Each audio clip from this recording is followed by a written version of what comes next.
We werden noch einige Genitiv Präpositionen nehmen. halber. halber का मतलब है कीपिंग समथिंग इन अकाउंट, मतलब इस बात को ध्यान में रखते हुए. halber जैसे बोलो कोई की छुट्टियों को ध्यान में रखते हुए, या keeping holidays in account, keeping that in mind, the person is not working at all. अरे यार छुट्टियां हैं, छुट्टियों में थोड़ी काम करूंगा. सो क्या बोलेंगे उसको, सेंटेंस को, कि छुट्टियों को ध्यान में रखते हुए, दिमाग में रखते हुए ये बंदा जो है वो काम बिल्कुल नहीं कर रहा.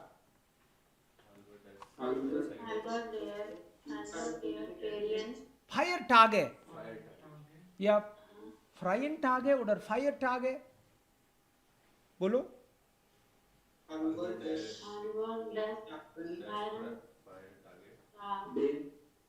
macht er nix, arbeitet er nix.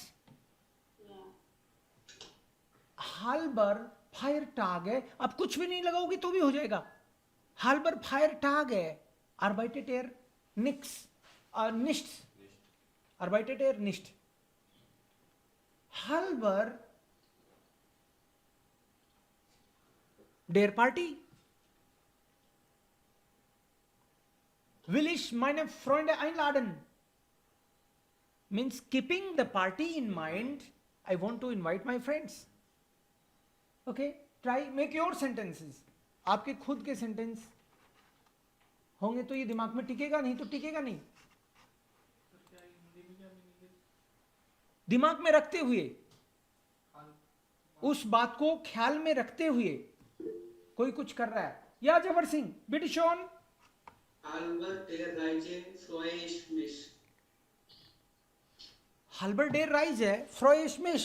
या means you are keeping something in your mind on account of.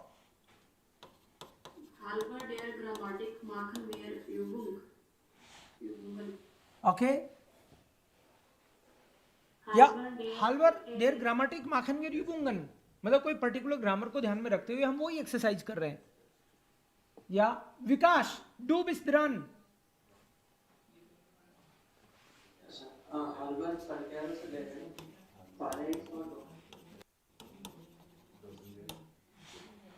Okay. या मयंक डू विल्स was sagen? halber der Prüfung sollen wir jetzt studieren. Ja, sollen wir schon mit der Prüfung, Vorbereitung? Halber des Urlaubs sollen wir darauf achten, welche Kleidung werden wir packen? Welche Kleidungen wir packen werden? Okay, oder Normalsatz? Okay. Ja, geht schon.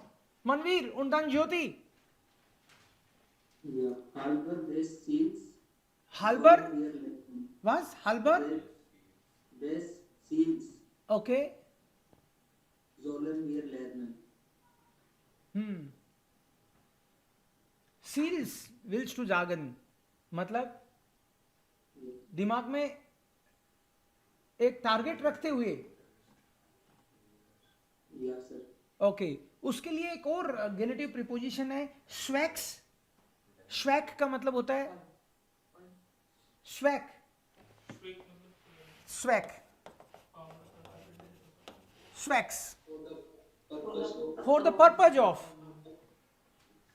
So now make the sentence again with स्वैक्स. Zwecks des Ziels sollen wir lernen. Okay, for the purpose of. Zwecks der Prüfung sollen wir lernen. Ja. Zwecks des Essens gehen wir zu ihm. मतलब खाने के लिए उसके यहाँ जा रहे हैं. So for the purpose of eating. Zwecks des Essens gehen wir zu ihm. Zwecks means you have purpose. वो ध्यान में रखते हुए बहुत सारे प्रीपोजिशंस ऐसे भी लगेंगे आपको, अरे यार एक ही तो बात है. It's okay. Also aber wenn Sie eigentlich noch einige Präpositionen im Kopf haben, können Sie immer besser immer geeigneter wählen ना, मतलब मिलते जुलते से होंगे, बट जैसे कभी कभी होगा mithilfe, mithilfe, mithilfe with the help of, mithilfe minus bruders, mithilfe minus bruders will ich mit einem Geschäft anfangen, mit einem Geschäft anfangen, mithilfe zwecks, with the purpose of, ये तो with purpose of था, for the purpose of,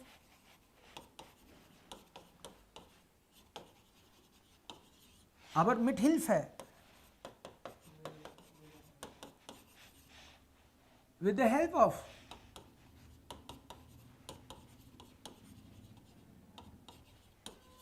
mithilfe meines Bruders, mithilfe dir,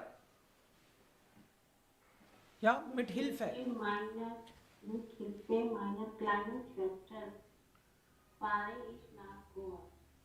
ja, Mithilfe meines Lehrers kann ich gut Deutsch sprechen. mithilfe meiner partners spiele ich besser Cricket. oder koche ich heutzutage jeden Tag zu Hause, mithilfe meine Brüder, mithilfe meines meines Bruders gehe ich in Deutschland, gehe ich nach gehe ich nach Deutschland, Deutschland. mit Hilfe meines Bruders, er bezahlt für mich, also mit Hilfe ihm, mithilfe meine Schwester, meiner Schwester, mithilfe meiner Schwester mache ich meine Hausaufgabe. okay, ja, Nisha, mit Hilfe, Mithilfe meiner Schwester gehe ich auf den Markt. gehe ich auf den Markt, okay, richtig, Jyoti und dann Rahul, Mithilfe ihnen lernen wir Deutsch. okay, Rahul, Jawar und Manveer, Mithilfe deines Bruders bekomme ich einen Job. bekomme ich einen Job, ja, richtig, Manveer, Ja, mit Hilfe des Werkzeugs kann ich das Auto reparieren. mit Hilfe des Werkzeug kann ich das Auto reparieren, richtig, Shubham, du auch, Mithilfe meines Freundes koche ich Pizza. okay, mit Hilfe meines Freundes, ja, meiner Freunde, wenn es viele gibt. And what was zugunsten? Wir haben gestern zugunsten, also im letzten Unterricht, for the benefit of, zugunsten. Zugunsten haben wir auch. Zugunsten.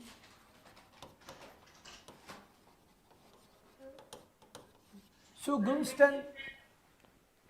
Ja. Sir, mithilfe person के लिए use करेंगे with the help of this person. No, it can be also thing. Person or thing. Mit Hilfe des Werkzeugs, hat er gesagt, habe ich mein Auto repariert. Mit Hilfe dir, mit Hilfe ihnen. Ja, bitte. Hilfe des Handy nehme ich Handys. Handys. Mit Hilfe des Handys. Ja. Hilfe des Technikunterricht. Okay. Genau. Zugunsten. Zugunsten for the benefit of. Zugunsten meiner Familie arbeite ich heutzutage im Nachtdienst.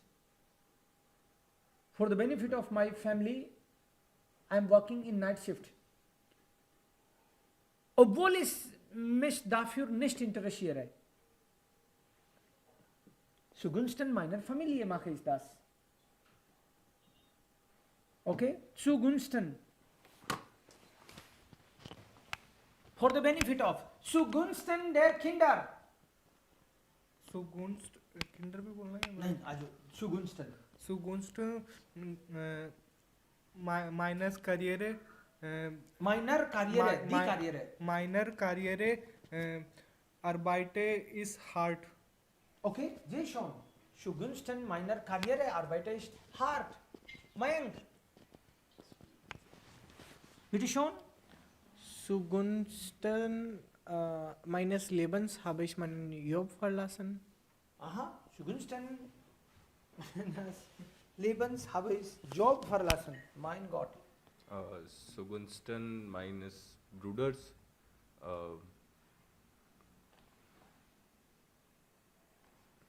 Habe ich hab alles ihm gegeben. Ja, könnte sein? gehe ich nach Deutschland. Okay, zugunsten meines Bruders fliege ich nach Deutschland. Okay, das hast du ihm gesagt. Ja, Nisha. Zugunsten meiner Familie spare ich Geld. Spare ich Geld. Sehr schön. Richtig, Vikas Kumar und dann Manvir. Yes, sir. Zugunsten meines Auto repariere ist es jede Woche. Noch einmal. Zugunsten meines Auto repariere ist es jede Woche. Okay, Connected words. okay. Ja, Manvir. Zugunsten unserer Gesellschaft sollen wir beitragen. Ja, sollen wir beitragen. Etwas machen. Jyoti. Zugunsten meiner Tochter möchte ich sie nach Deutschland schicken. Ja, Das ist eine Seele eigentlich, ne? ja, Sie schicken. Noch einmal. Ja, das scheint. Zugunsten meiner Tochter möchte ich sie nach Deutschland schicken. Ja, richtig. Zugunsten meiner Tochter. Oder zugunsten der Zukunft meiner Tochter. Ja. Schicke ich sie nach Deutschland. Zugunsten. Okay. Und sir एक में इसमें भी दिक्कत आ रही है, थोड़ा सा इससे अलग है. जैसे halber der Urlaub halber des Urlaubs. halber des Urlaubs sollen wir darauf achten, welche Kleidung sollen wir packen oder welche Kleidung Wir packen sollen. wir packen sollen. Also Verb sollte am Ende kommen. Wenn Sie eigentlich W-Frage als Konnektor nehmen, dann geht das Verb am Ende. Deshalb habe ich eigentlich das gesagt. इसी में अभी भी एक confusion clear है. मतलब जैसे वैसे दोनों पॉसिबिलिटीज तो हैं मतलब. सेंटेंस तो दोनों तरह के दिखते हैं आपको, बट जैसे W वर्ड से अगर सेंटेंस स्टार्ट होता है then verb will be always on second position. But if you are saying something and W word comes in between somewhere, means W word is now as a connector.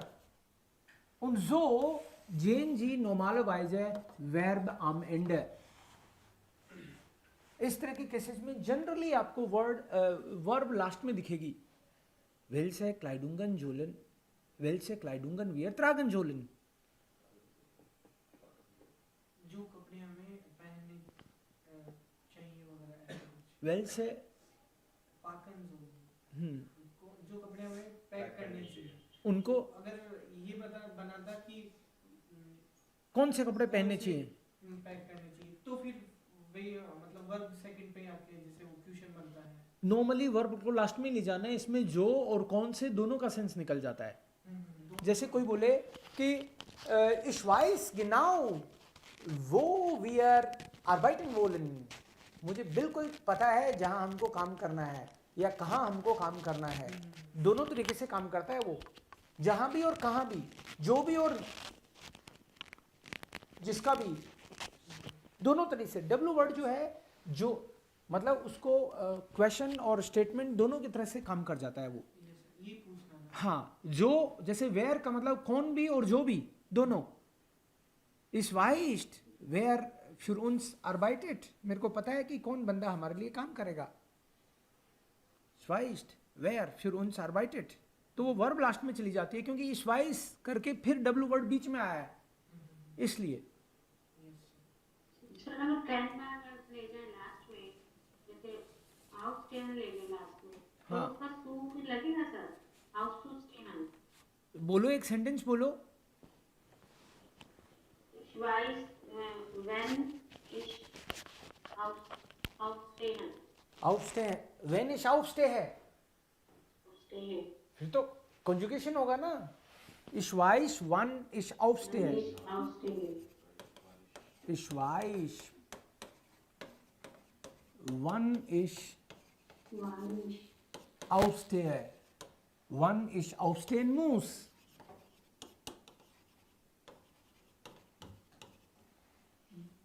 जब मुझे उठना पड़ेगा या हाँ। कब उठना पड़ेगा। अब जैसे मुझे पता है मुझे कब उठना है, हाँ, अब इसको, अब जब कैसे बोलोगे इसको आप? तो मतलब इसको जब बोल दो आप, कोई दिक्कत नहीं है। मुझे पता है कि कब उठना है मुझे। तो अब ये जब आपने कब बोला ना, ये इनडायरेक्ट फ्रागे है। इनडायरेक्ट फ्रागे में क्वेश्चन मार्क तो आना नहीं है, चाहे आप कब बोलो। कब बोलोगे तो भी इनडायरेक्ट फ्रागे में क्वेश्चन मार्क नहीं आता। Ich weiß, wer heute kommt. मुझे पता है कौन आ रहा है आज, और मुझे पता है जो आज आ रहा है उसके बारे में। दोनों ही बातें निकलती हैं उसका मतलब, कौन आ रहा है या जो आ रहा है। तो सर अपन वो वाली बनाते हैं, क्या तुम्हें पता है कि Weißt du? कि हमें कब क्लास के लिए जाना है? Weißt du, wann wir zum Unterrichten gehen müssen? इसमें तो क्वेश्चन पूछ रहे हैं सर, फिर भी लास्ट में। फिर भी ये इनडायरेक्ट फ्रागे का रूल ही है कि आप क्वेश्चन ही तो पूछ रहे हो, नाम ही उसका इनडायरेक्ट फ्रागे है। मतलब इसका मतलब ये नहीं है कि आप श्योर नहीं हो कि आप क्वेश्चन पूछ रहे हो कि नहीं। इसका मतलब इतना सा है कि क्वेश्चन पूछते हैं और वो सीधा नहीं पूछते, घुमा के पूछते हैं। क्वेश्चन नहीं पूछ रहे हैं बट इनडायरेक्टली, और इनडायरेक्टली आप पूछ रहे हो तो क्वेश्चन मार्क नहीं लगेगा। अब कोई बोले इनडायरेक्ट क्वेश्चन पूछते क्यों है? शायद आदमी को पहले से अलर्ट करने के लिए पूछते हैं। शायद वो पोलाइट होता है पूछना। अरे तुमको पता है कि बस कितने बजे यहां आती है? तुमको पता है कि कब बस आती है? तो तुमको पता है कि, ऐसे बोल के आपने अटेंशन पहले ही ले लिया ताकि मेरे को दोबारा नहीं बोलना पड़े। इसलिए मुझे पता है कि तुमको 3 बार कहना पड़ता है, तब जाके तुम 2 बार तो तुम कहते हो हूं, और फिर तीसरी बार फिर बुलवा देते हो मुझे। तो मैं, जब मुझे पता है कि ये बंदा 2 बार में सुनता है, या फिर ऐसा हो सकता है कि इस बंदे को मेरी बात ना सुने, तो मैं जानबूझ के इनडायरेक्ट फ्रागे बोलता हूं। Weißt du? इतनी देर में तुम देख लिया, वन डाइन ब्रूडर कॉम्ट, ऐसे करके। और अगर मैं इतना ही बोल दूं सीधा ही वन कॉम डाइन ब्रूडर, इतनी देर में तो तुम जागते हो, कहते हो हाँ। तो इसलिए ये मेरा फायदे का सौदा है कि मैं इनडायरेक्ट क्वेश्चन पूछूं। एक तो चीज ये है ना, बंदे को पहले ही अलर्ट करने के लिए। दूसरा, इसको पोलाइट माना जाता है इनडायरेक्ट क्वेश्चन को। कई बार आपके पास सेफ रहता है, आप कहते हो नहीं पता, नहीं बताऊंगा। अरे यार मैंने पूछा क्या है, मैं तो वैसे ही बोला है।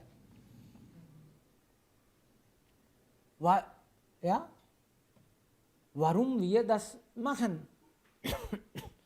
सो पोलाइट भी माना जाता है और अटेंशन सीकर वाला काम करता है ये।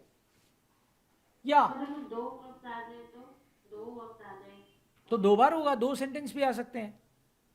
जैसे कोई बोले ich weiß nicht wann kommt und वो wir essen, 2 भी आ सकते हैं, कोई दिक्कत नहीं है। मुझे तो पता ही नहीं वो कब आएगा और हम कहाँ खाएंगे।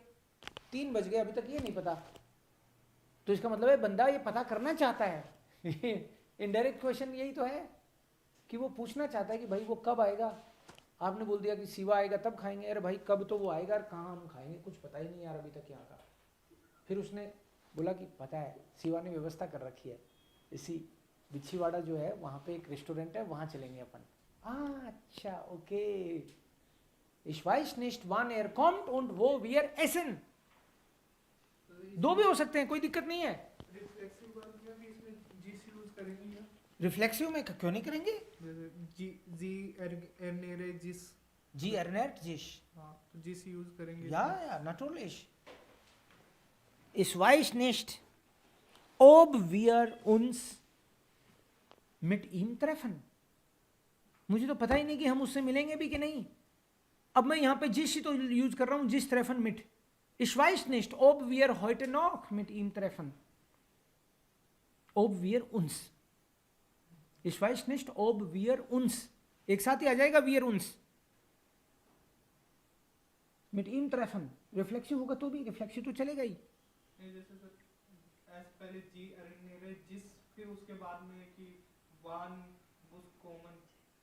हाँ हाँ जिस बाद में यूज करना, जिस तो पहले सेंटेंस यूज कर लेंगे. हाँ पहले ही कर लेंगे तो कोई दिक्कत नहीं है.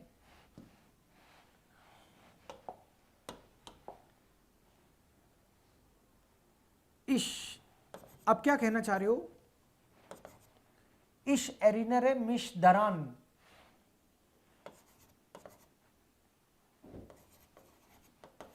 इश एरिनरे मिश दरान. मेरे को वो चीज याद है. इश एरिनरे मिश दरान वन वियर एसन zum Beispiel. आप मेरे को बार बार याद दिला रहे हो कि इस एरिनरे मिश दरान वन वियर एसन.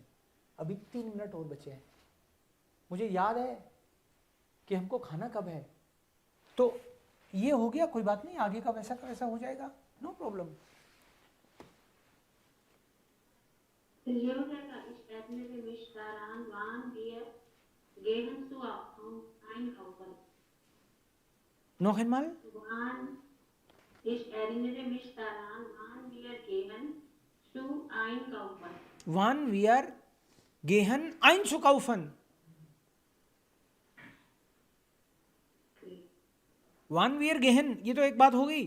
फिर einzukaufen, उसके साथ एक सप्लीमेंट लग गया.